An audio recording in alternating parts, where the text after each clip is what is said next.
Attorney knows best. Intelligent interviews. Interesting insight. Intriguing information. Attorney knows best. Here's your host, Sean Bartley. Thanks for joining us on Attorney Knows Best. Today, I have the pleasure of speaking with Hope Cook, all the way from Athens, GA, home of the University of Georgia and the Georgia Bulldogs. Woohoo! Hope is a physician's assistant, or better known as a PA. I didn't even know what a PA meant. I just thought it was a doctor. But she's a physician's assistant and has been practicing now, I think, for probably, 17, 18, 19, 20 years almost? Yeah, about 20 years. About 20 years as a physician's assistant, successfully, I might add. And she's also the content creator, author, producer, and host of Recharting Your Life with Hope. Thanks for joining us today, Hope. Thanks, Sean. It's crowd noise. Everybody loves the applause. Look at the smile. I think you gave the best smile for the applause ever. You're a natural. But how are you surviving COVID-19? And would a PA be considered a frontline worker? I mean, I don't really know if we're considered frontline workers. If I were working in the ER, yes. If I were working in an urgent care, but I'm in a dermatology office, so it's arguable whether it's medically necessary for a patient to come in for Botox or I'm just kidding. We do plenty of medically necessary things. We cut off skin cancers and, treat rashes. So how's your family faring? I'm going to get to the profession and what you do, but how's your family faring during this pandemic? We're doing pretty good. During the early stages, when the schools shut down, we got back from spring break and we were given like a 24-hour notice that, by the way, the kids aren't going back to school after spring break, so you better make some plans. My husband tried working from home and helping the kids with their homeschool or virtual school.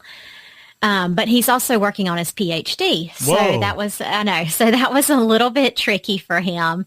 And our numbers in my office started going down. Patients were canceling their appointments. And my boss had a powwow with us and said, is there anybody who would want to take a furlough? Two of us, I think, have kids in school. So I raised my hand and I was like, I will. I'll stay home. So I stayed home he was very generous. I stayed home until August. So that was about April to August. Right. Wow. So during that time you're staying home, I think you discovered a calling and started a podcast, right?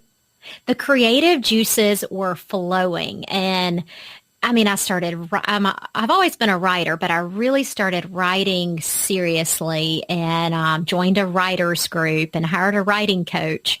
And part of what she talked to us about was our platform. How do we want to reach an audience? How do we want to reach readers? And one of the lessons that she taught us was on a podcast. And she had a few people who had podcasts come and talk to us virtually. And I was like, yes, I love listening to podcasts. Like everybody, I don't love the sound of my voice, but I decided that I could reach people with my words. And, not a lot of people read blogs anymore. So It's a way to share my words with other people. Yeah, I don't like my voice either. People always say, oh, man, you got a cool voice. And I go, really? And they go, yeah. And then when I hear it, I'm like, oh, man, I mispronounced that word. I know. We all do that, though. Correct. I have this verbal pause. And so, getting over the voice thing is tough. But let's talk about a PA. What is a PA? And what do you do? Yeah, PA is physician assistant, and we are healthcare providers. We are able to see patients, write prescriptions, diagnose, and treat. We work under the supervision of a doctor, so we don't open our own clinics except in, certain states it may be allowed. But for the most part, we work in partnership with a doctor. Mm-hmm. And so you're like a doctor then. So you work in the medical profession. And how was it working in the medical profession during this time with all the information going around with COVID-19 and, the fear of the reality of getting sick? How did you cope with that, and how did you help your patients or your family cope with that, family and friends? It was scary, especially the first few weeks. We were wearing N95 masks, but there was a shortage. We couldn't get new shipments of masks, so we were reusing our mask every day, and I don't know how safe that is, but that was the only option we had at the time. And being in dermatology, I'm right up in people's faces. I'm looking at their nose, I'm looking at their ears, so I can't really stand back 6 feet from them and get a good look at their skin. I'm in the room with them, usually like 10 or 15 minutes. So that's right at the cutoff that they say, if you're around somebody with COVID, you could, contract it. So it was scary. At first, my husband was like, you have to, take off your scrubs and your shoes and wash them. And, we were being extra cautious. And then, like everything, after a few months, especially when I went back after my furlough, you just sort of get used to it. It becomes your new normal. And we would screen patients, check their temperatures, ask them the screening questions, and just kind of carry on with life. It becomes your normal to wear a mask. But the part that I have struggled with is facial expression. And that seems kind of silly, but a large part of my job is connecting with patients. So if they can't see my smile or see the expression on my face because half of my face is covered, it's harder to make a connection and to get not my point across, but just to get the impact across of what I'm saying. Right. Yeah, I could see that. I mean, as a lawyer, I connect with people. You as a physician's assistant in a medical office, you connect with people. Zoom doesn't work, in my opinion, for medical profession, connecting with people, doing an examination. You can ask them questions. Oh, I'm really confused how the Zoom thing is working for doctor's appointments. I had a heart attack during COVID-19. What? And they tried to Zoom my that. gosh. And I was like, no, bro, I need to come see you.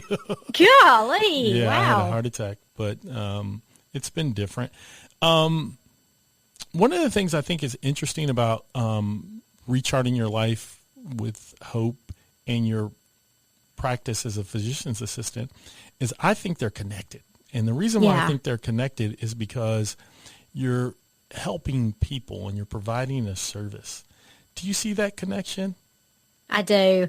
I don't know if you've ever done an Enneagram, but I'm a number 2, which is like a helper, a server, an encourager. So I do that in both of my roles. And I like to, sounds bad, but I like to try and fix people, which is a flaw. But I also like to help improve their lives. And Chase, my husband, he used to say when we would go out to eat with people, like, Hope, come on, lay off. Like, you're trying to get this person to like quit their job and follow their passion. And wow. Quit their job, follow their passion. So I see how they're related, but like in healthcare, normally you're dealing with somebody with an issue that has progressed to the point where they need a doctor, right? They need you, and they've either neglected themselves or something's happening beyond their control, right? And then you come in like mid-problem or after the problem has advanced to a point where, the only hope is a doctor or physician's assistant.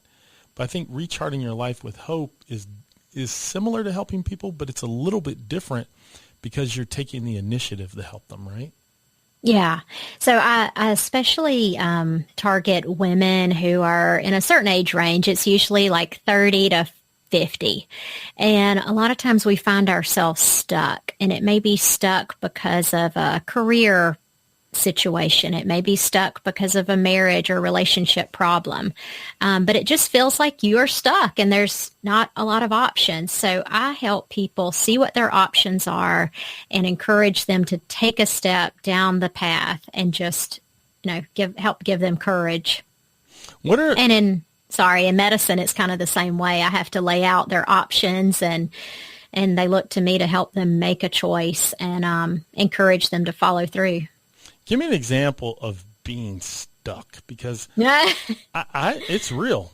And I think I've been stuck a couple of times in my life. I always feel stuck. I'm in midlife crisis mode right now. And I feel like I haven't realized all my dreams, especially financially, and I'm feeling stuck.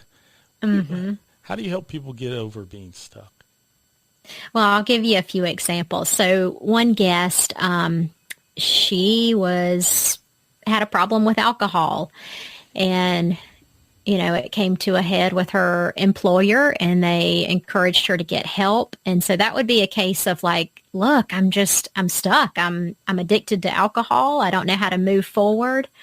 So she had to make some hard choices and move forward. So she told us her story so that it could hopefully encourage other people. Another example, my sister-in-law was our first guest, and she told about working a lot of hours for a decorating design company, and she felt stuck because her kids were being raised by a nanny, and she felt like, this is not the life I want to live. I would like to be more involved and, hands-on with my kids. So she found herself stuck. Another guest told about how her husband died of a terminal illness, and she found herself stuck. She didn't want to go back to being a teacher, but she wasn't sure what to do next. Yeah, I think being stuck is real. I spoke with another guest in another podcast, and his name's Marcel Benson, and he followed the formulaic life that his parents believed he should follow. Yeah. And he followed the formulaic life that school puts out in front of you.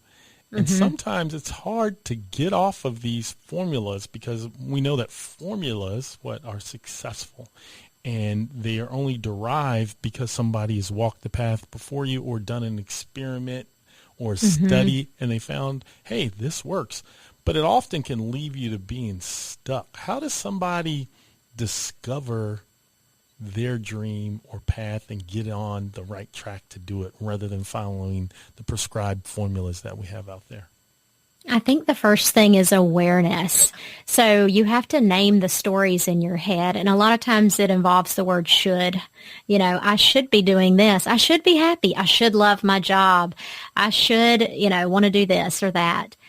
So the first thing is just awareness that there is a story in your head of a script that you should be following. And then you have to, I call it, drop down into your heart space or get quiet and really name what it is you want. And if you don't know what it is you want, I encourage you to spend time just being quiet and listening, because the answers will sort of bubble up inside of you. Or you can take little steps of following your curiosity. Like, think back to what you used to love to do as a kid. If you loved arts and crafts, or if you loved baking, if you loved model trains like my husband, then you take a little step and just do that. And that a lot of times will light your creativity up, and you'll start to think, I could probably do X, Y, or Z. And it just sort of enlivens you.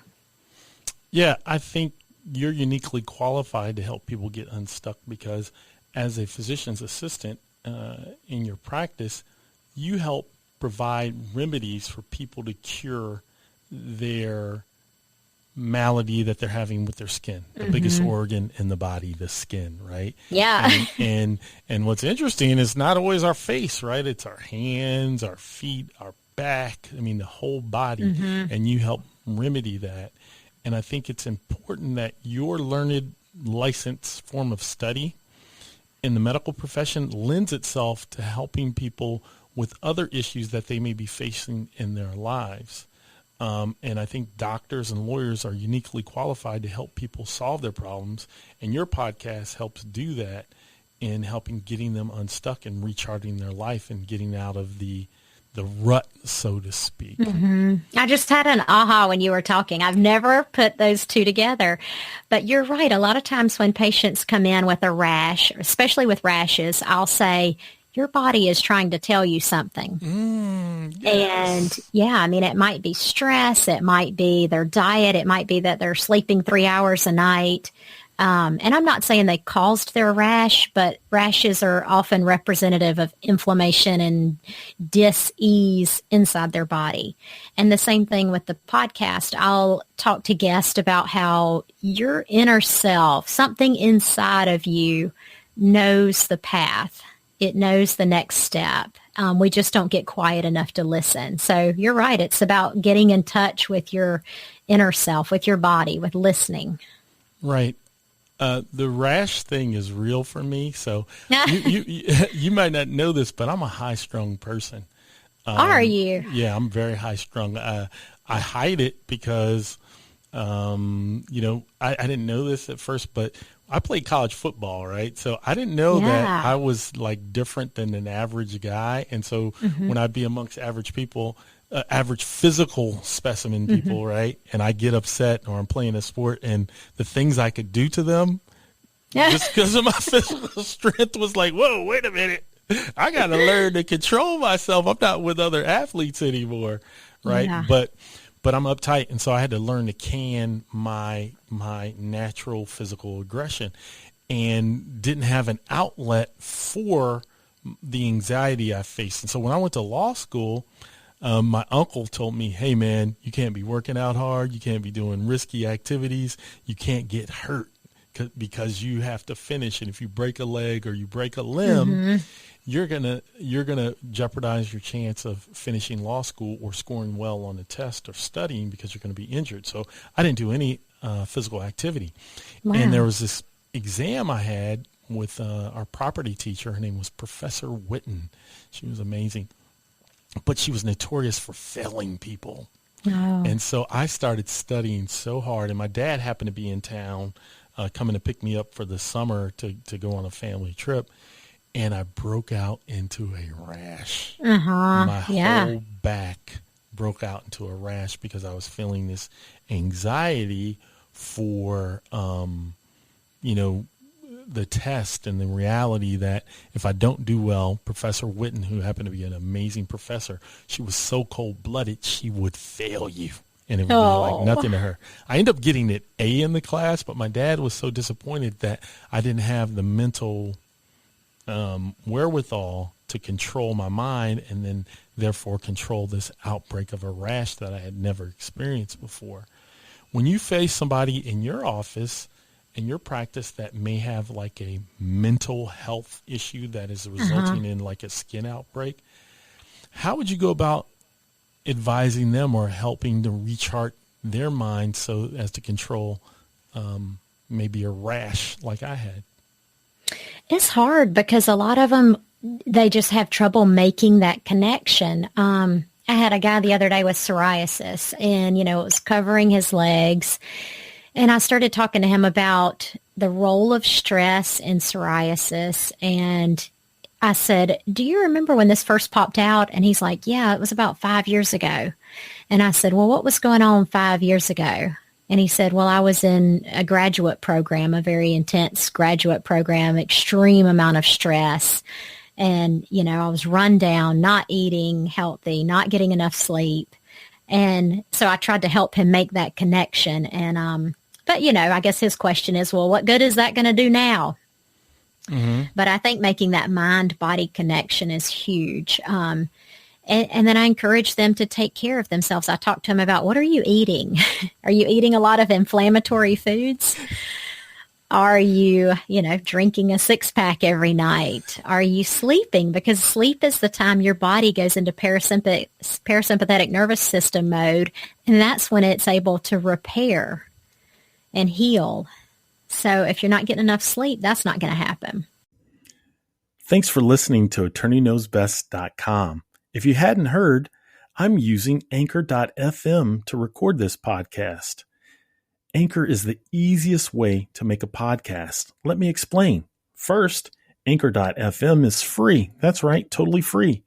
There's creation tools that allow you to record and edit your podcast right from your phone or your computer. Anchor will then distribute your podcast for you so it can be heard on Spotify, Apple Podcast, and many more.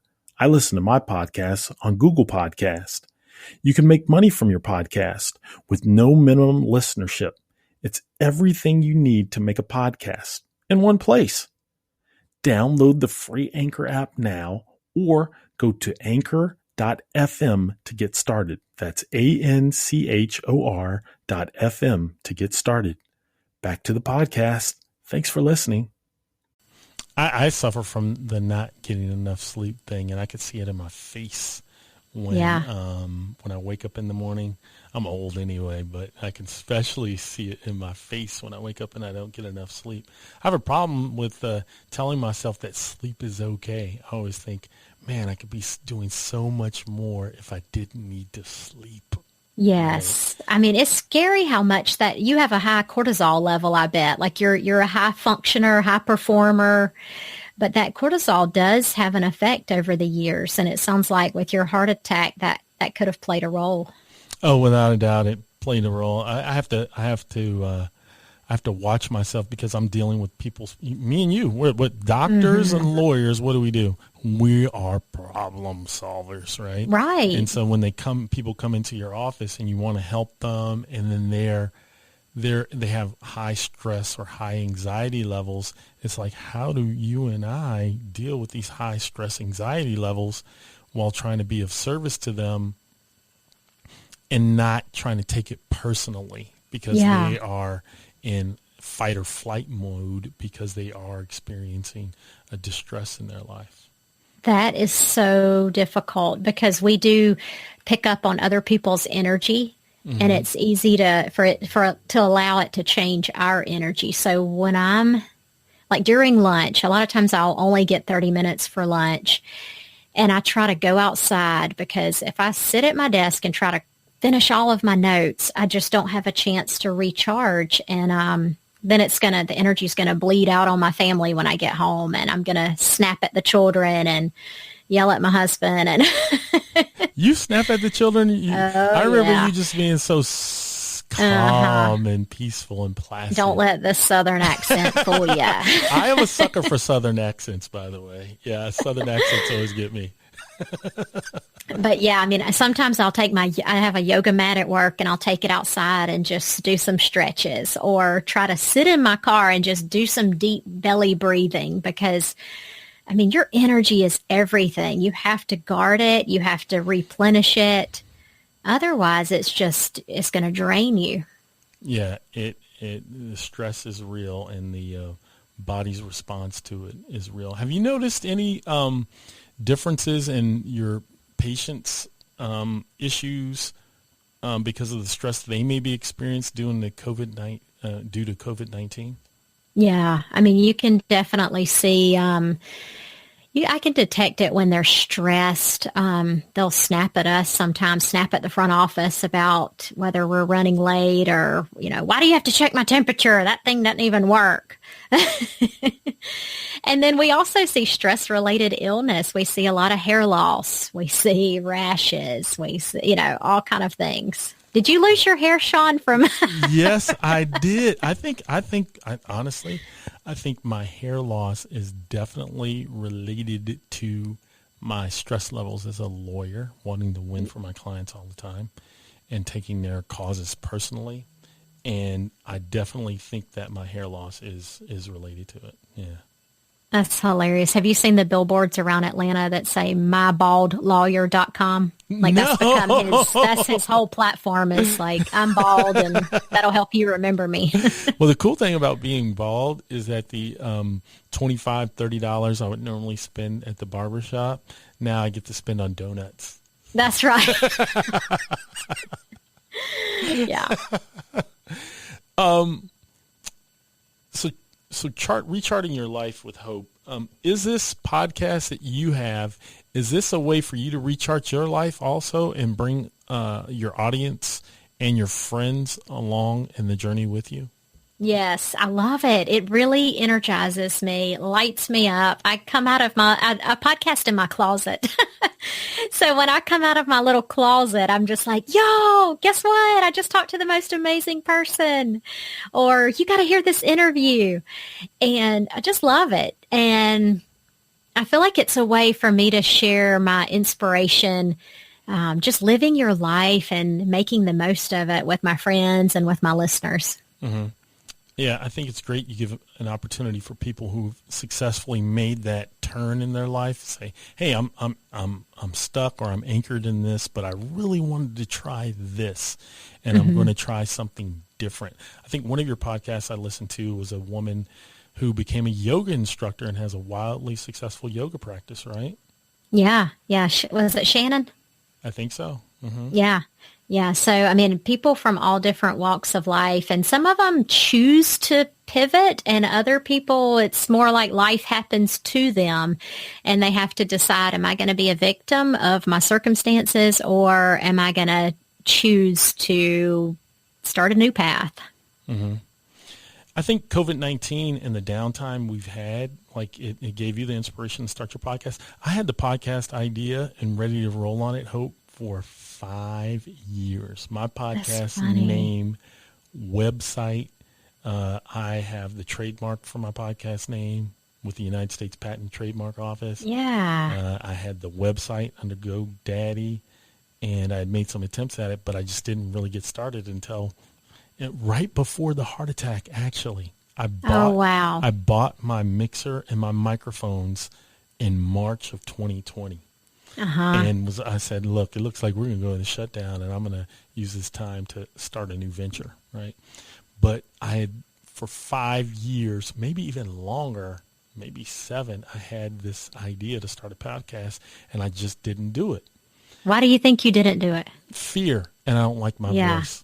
And then another thing is it's kind of weird when you're a doer and you're a risk taker and you're like the lone person that's doing something in your group of friends or community, there are always going to be some naysayers, right? And then I'm kind of different, right? I'm a big athletic guy, right? And I'm kind of outspoken, or might, say something, express my opinion, maybe stand out, and then people hammer you who don't have the same kind of gumption, right? Or who look different than you. My voice is kind of different. My mannerisms, my style is kind of different. My taste is kind of different. And so I'd always feel awkward. And so I had this fear. It's like, oh man, people are not going to like me. I'm not going to do this. I never ever thought I wouldn't be successful, but I think about like what other people are going to say. Isn't that stupid that I think about that? No, I mean, it's, Martha Beck wrote a book called Finding Your North Star. And in it, one of the exercises is name your quote unquote everybody. So when we say everybody's going to say your voice sounds silly. And so you write down, okay, who would actually say he sounds stupid or he sounds whatever. And you list them, and it's usually 5 or 6 people, and that's it. And it's usually our mom, our sister, like people like that. But we think it's everybody. Yeah. I mean, I won't tell you who it is for me, but it's pretty prolific in our community. But anyway, I think everyone during COVID-19 is reexamining their life, whether or not they had enough money, whether or not they're going to live or die, or whether or not they can do more, and they need to make a shift. And I don't think it's, I think it's realistic, right? People may have lost their job. Their houses might be at risk because they lost their job. And people are looking to make a change or make a shift. What are your thoughts on this? I think it's the perfect time. I think COVID has given us a chance to reevaluate our priorities and to ask, is it really important for me to work this many hours? Do I really need this much money? Can I survive with less? What are my passions? What do I want my legacy to be? On my deathbed, what am I really going to care about? So I think it is the perfect time to pivot. I was telling my wife and my children yesterday, we were all in the family room. They were on their devices, unfortunately. A movie was playing, and I was chipping my golf balls, and I had this feeling of belonging with my family. And we're still kind of in COVID mode here. We're not like going out and doing a lot of stuff.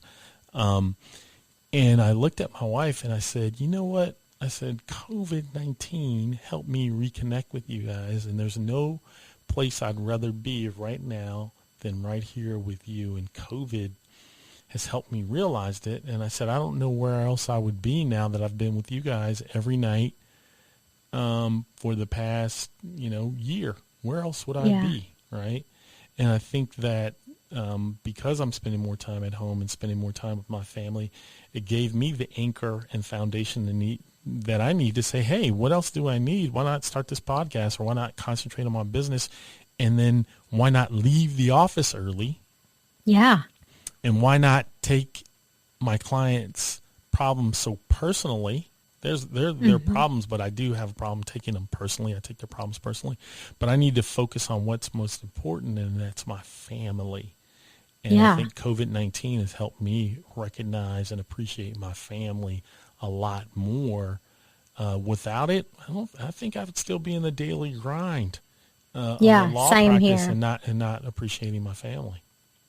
Yeah, same here. I was able to see when I was furloughed that I really didn't need, my whole paycheck. Like, we could survive with less. And my daughter, she's 9 now. She was, I guess this was when she was 8, and she was in a stage where throwing tantrums like nobody's business. Your daughter throws tantrums? I thought I was the only daughter that throws tantrums. I mean, I was ready to I don't know what. So we got a therapist, we're seeing her on Zoom. And really the thing that made the biggest difference was just consistency, spending every day with her. And just being consistent with punishment or with, praise and quality time together. And she's a completely different child. And I credit COVID with that. That's interesting. I thought I was the only, sometimes I look at my wife and I go, what is wrong with me? I'm failing. My daughter's throwing the biggest tantrum that I never got to throw because there was the ever-present switch and fly swatter. You might not have got spankings, but I got spankings. Oh, I did, yeah.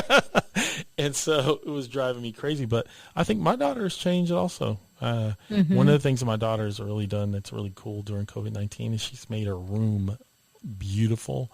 And she's been really attentive to keeping her room spick and span. And I tell her she's like a college girl now. Wow. Our daughters are the same age. My daughter's 9, and your daughter's that's 9. funny. Yeah. And so, how old is your boy?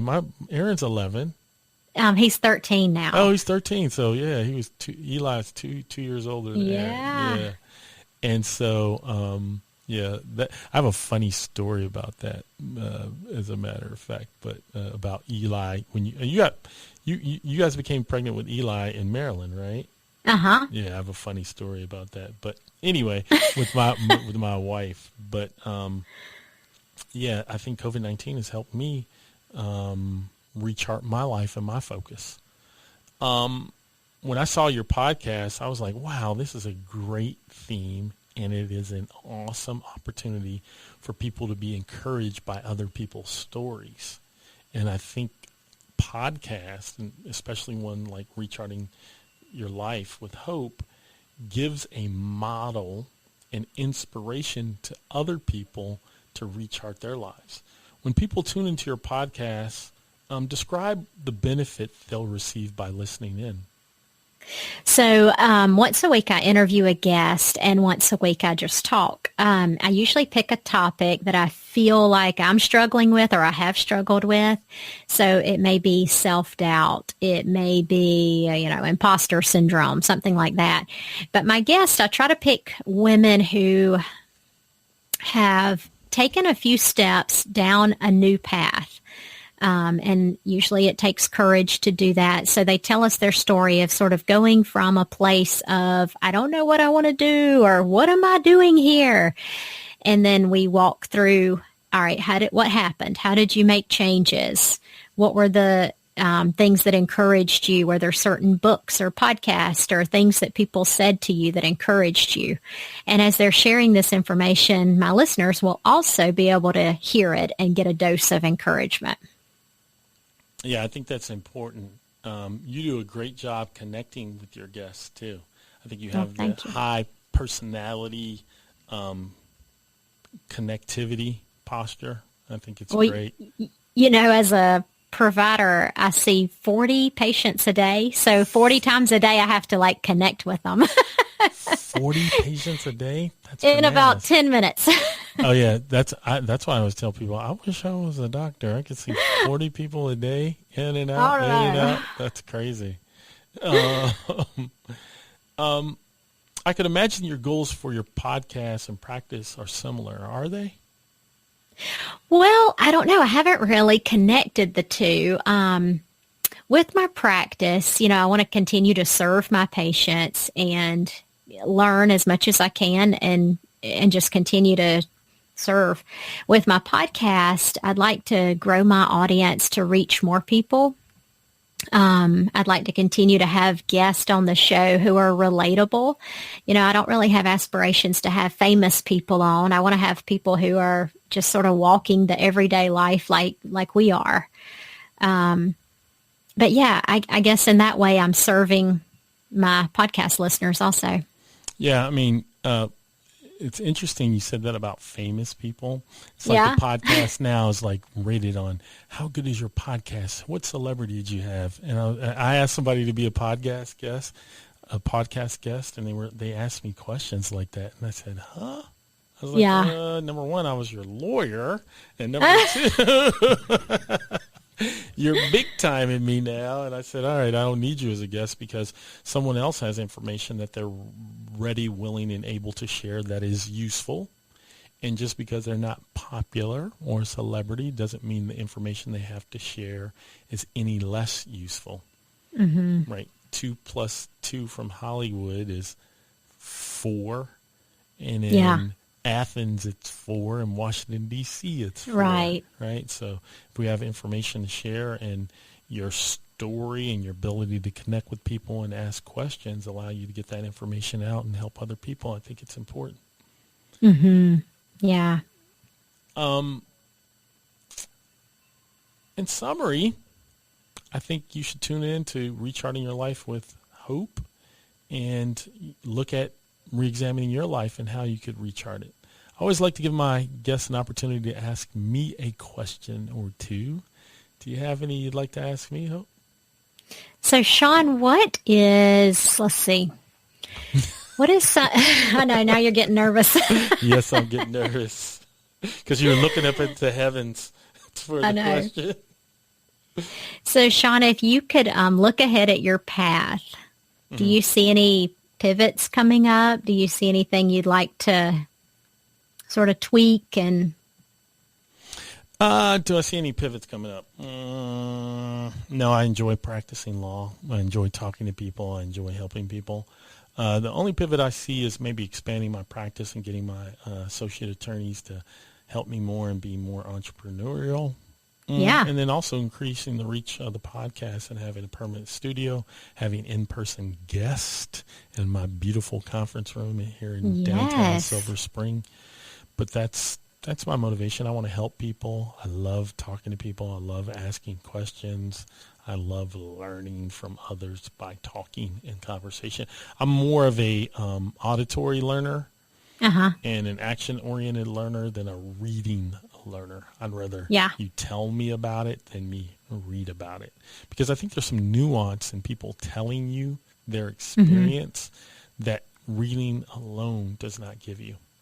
Yeah. Do you still do photography? That's interesting you said that, is with my phone. That's what the reason why I stopped photography, it got to be so busy. And when my photography assistant became pregnant with one baby and then 18 months later became pregnant with a second baby, and it really frustrated my business. Guess who that assistant was? Oh, was it Christina? Yeah, my wife. That's funny. So I didn't have that top flight assistant, and she was an amazing photographer too. And so I didn't have her to help me. And then the law firm took off. You were my first client, by the way.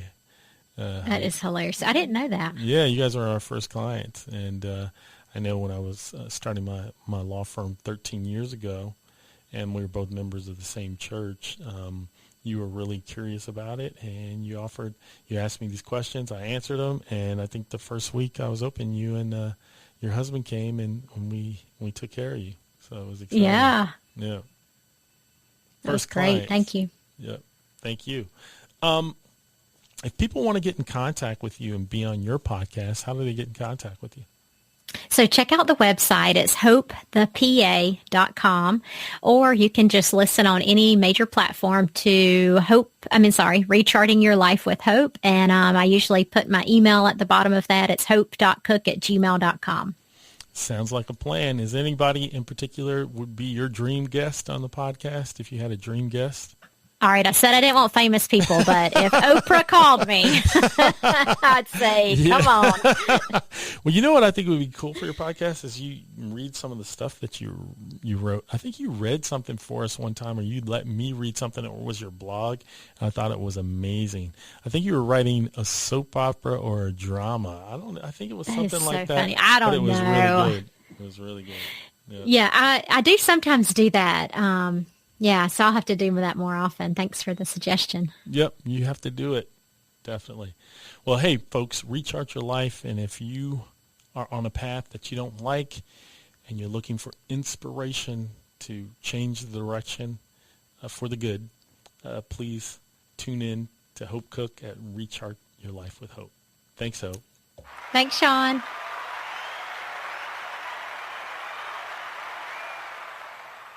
A tiny